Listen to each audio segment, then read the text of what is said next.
Out of all the videos that I've ever done on this channel, I don't think I've ever answered the question. Assuming for comedic purposes that what is currently on screen has nothing to do with what you're about to say, I can only guess that the question you have never asked is, how Myster-M make a YouTubes without doing a big silly? And the short answer is, I don't think you can. You're an apology boy about to talk about the proofs for a thing that is literally unfalsifiable. That's like saying, here's the proof of Cersei's sobriety. Couldn't happen. I was born drunk. How can we know for sure that God exists? Build a big machine that detects him, and when the big light on top turns the color of Brian, then you will know for sure that the machine is broken and you need to start again. Other than that, you're right fucked. But that's only because he doesn't exist, just to be the giant asshole that he isn't. Rather than hoping that there's a man upstairs or... Hoping that there's a man upstairs? Why would you want that? What if you live alone in a bungalow? That sounds horrifying. Now on the other hand, a man in the basement is fine. I mean, I need somewhere for all my poop to go.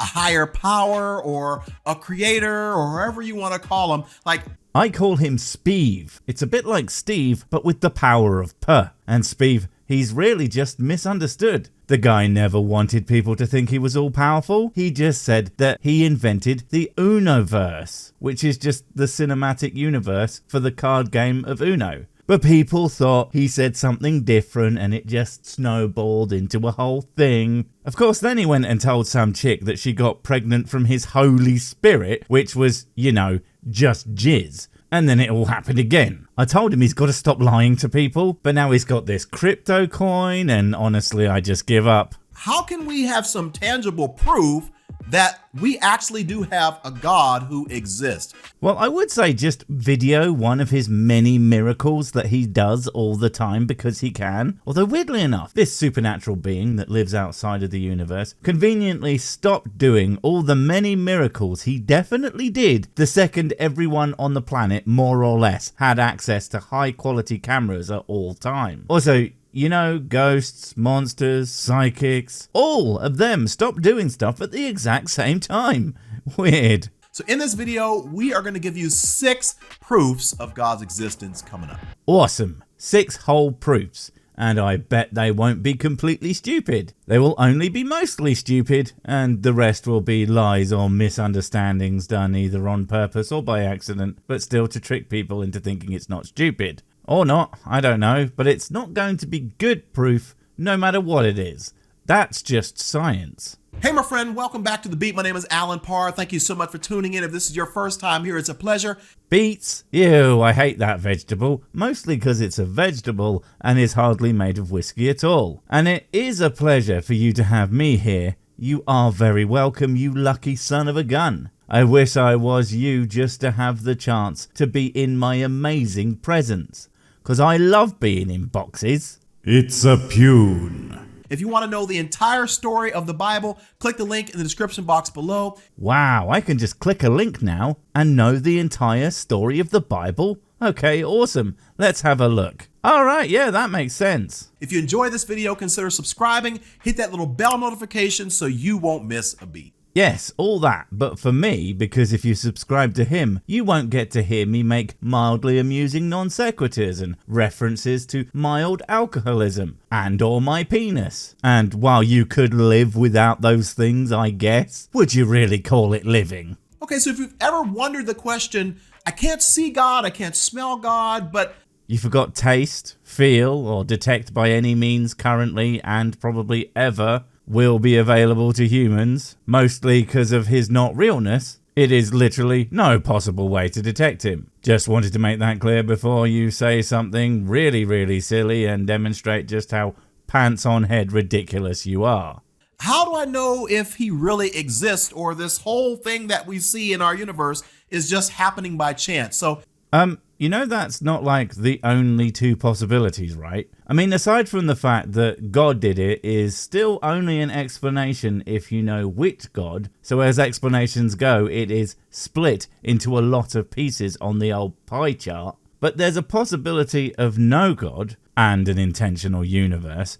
And there's the possibility of a God existing who did a universe on accident. And then there's all sorts of other weirder explanations like simulations or brain world, as in membrane, not made out of brains, or other shit. So yeah, way to fuck up before even getting to point one. Here are 6 proofs that I want to give you, and 2 of them come from the Bible and the other 4 do not. Hey, you know what? Fucking good on you, my dude. I mean, it's still going to be 33% Bible bullshit, but it'll be nice to not have to point out that the Bible is a load of old stinky bollocks every time, as well as point out that specific point would be stupid even if it wasn't. It's just going to be pointing out how they are stupid despite the fact that they aren't in the Bible. So that's like new, I guess. The first proof is what we'll call an internal witness. Now, this is the idea that deep down inside of every single human being, there is this deep internal sense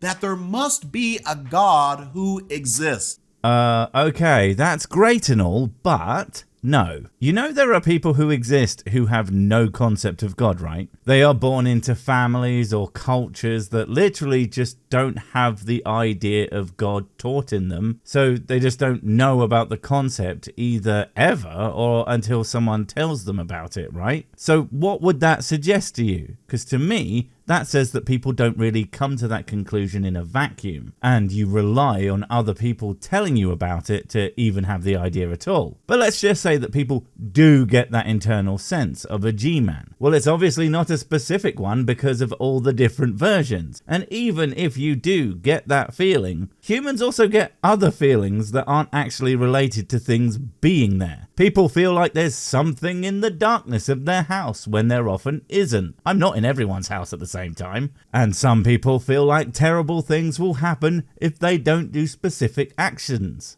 And most inaccurate of all, some people think that whiskey doesn't all belong to me. I mean, come on, that's just ridiculous. I want you to notice here what Paul says about unbelieving Gentiles, not Christians, unbelievers in Romans chapter 1. He says in verse 21. Did he say genitals? Oh, right. Gentile. What is Gentile? Gentile describes any and every person of non-Jewish heritage.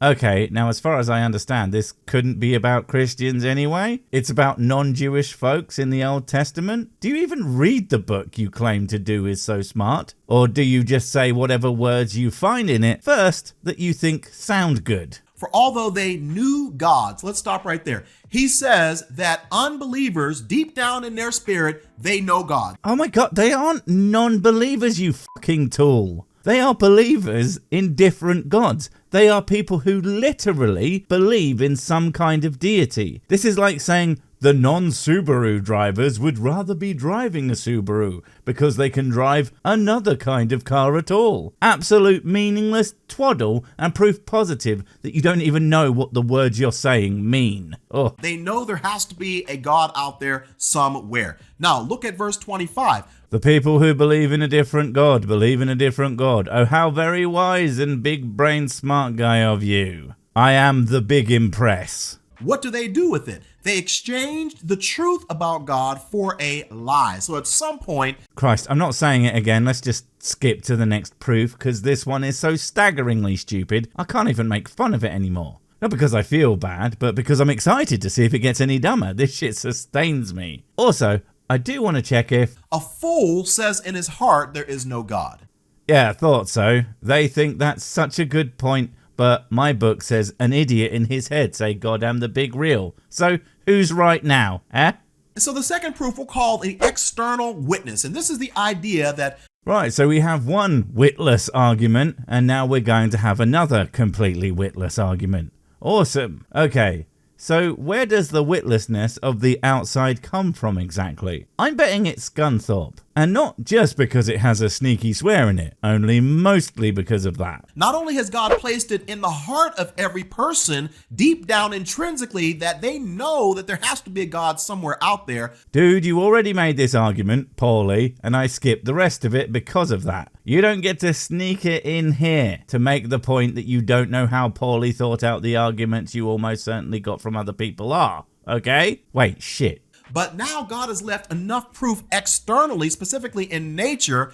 Enough? My dude, I don't think he's left fucking anything, let alone enough to show that he does the real. Now, some would argue that there is evidence because they think that it could show God, and okay, but the problem with that position is that we have far better explanations for those things that don't require a supernatural creator being, making it bad proof at best. To be able to look around, and anyone with any rational thought should be able to come to the conclusion that, oh, okay, well, because I see this and because this works this way. Again, bad proof because the way things work, we understand that those things don't need God to work that way. I mean, yeah, sure. In Bible times, they would have thought like that, because how the fuck else would they explain it? Mostly to their annoying kids who keep asking, but why does this happen, Dad? But now, instead of making shit up, you can actually give them an honest and accurate explanation. I mean, I don't. When my kids ask me how things work, I tell them it's because of how cool I am. So now the trusting little fools think I'm cool, when I'm actually a goddamn nerd. Got 'em. And because we have enough sunlight and we have enough rainfall, and the fact that these stars aren't falling down on the ground and the moon and the sun are spinning around.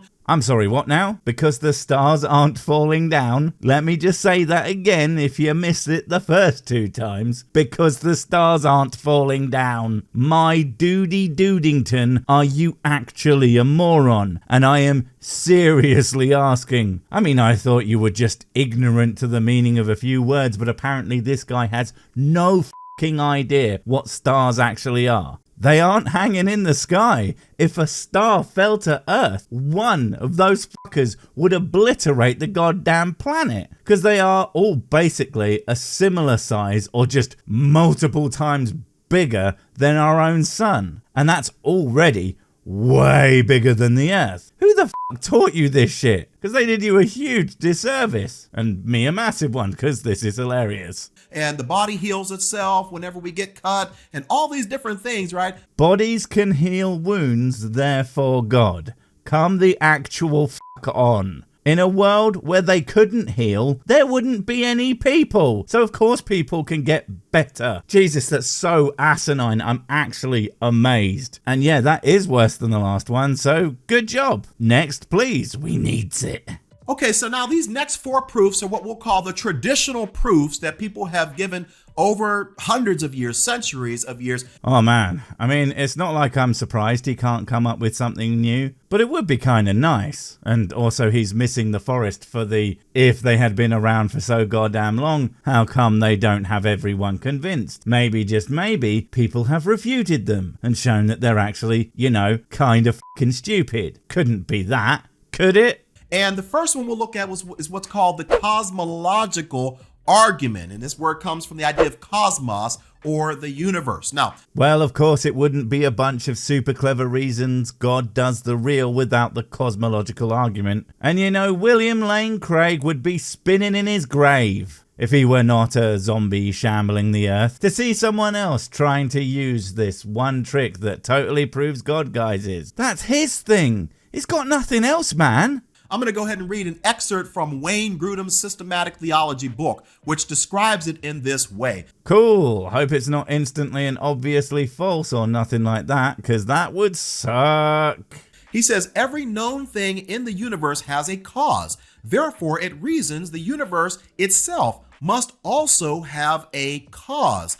And the cause of such a great universe can only be God. Big oof, bad argument for multiple reasons. Bad job. Reason the first, assuming your first premise is true, just because all the things in the universe have a cause, it doesn't follow that the thing that those things are inside of follows the same rules. It's like saying that all the humans in my human sack are big dumb idiots that believe me when I say there is treasure in my sack, therefore the sack must be a big dumb idiot too. No, in fact, Saki is my partner in crime. In fact, capturing all the humans was his idea. Second, the universe could have been created, sure, but that creator doesn't strictly have to be anything we would define as a god. It could be a bar of soap for all we know. And thirdly, even if it was a god, which god? Your god? How do you know? Because even with your argument, it still provides no evidence for who exactly it's talking about.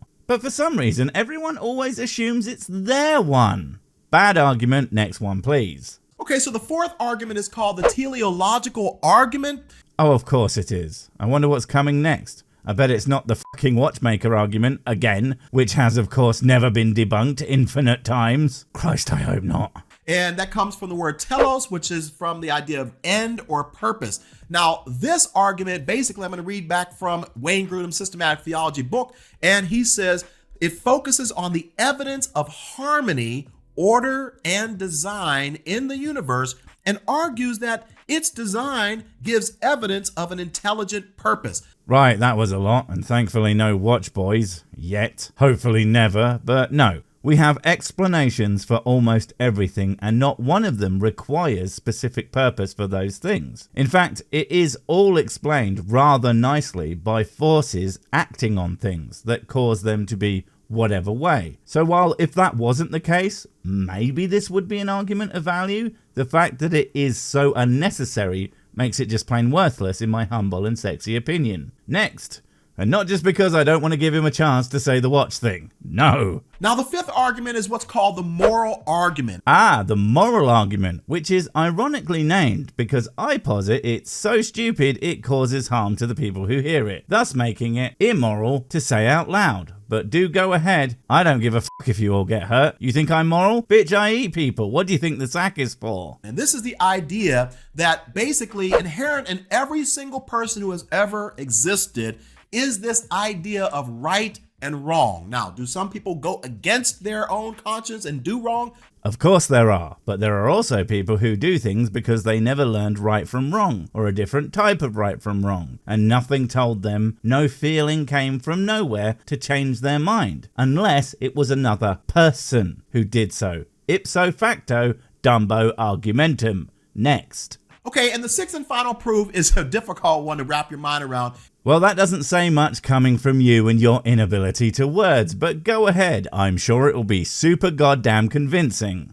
And it's the ontological argument.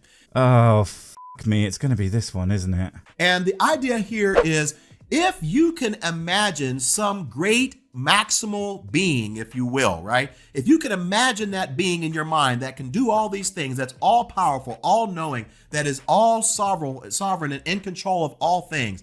But if that being only exists in your mind and you're only able to just imagine him, but he doesn't really exist, then that means by default, he can't be the maximum being, i.e. God. There has to be another being out there that is greater than the one that you've actually imagined, because now this being not only exists in your consciousness, but also exists actually in reality as well. Yeah, thought so. Going out with quite the whimper on this one, aren't we? Basically, if you can imagine the best being, then one that exists would be better, therefore it must exist. Let me put it like this. I imagine I have the best penis. Me having the best penis would be a better best penis than an imaginary best penis. Therefore, wait a minute, I think he might have a good point. Wait, before you go, I have something super important to tell you. It's life or death. It will change everything forever. Nope, wait, it's gone. Oh well, probably wasn't important. But while I have you, don't forget to comment, subscribe and notify. And if you want more of my smexy voice, check out Mrs. Six's channel Spoonstaff Stories, where I narrate and voice all the videos, and she does the work. And if you want to support the channel, check out the merch store for cool t-shirts, or check out Patreon, memberships and PayPal to support directly. Finally, follow me on the medias of social to get completely pointless guff and to keep up on the latest releases. Oh, I just remembered what I was going to tell you. Whatever you do, don't touch the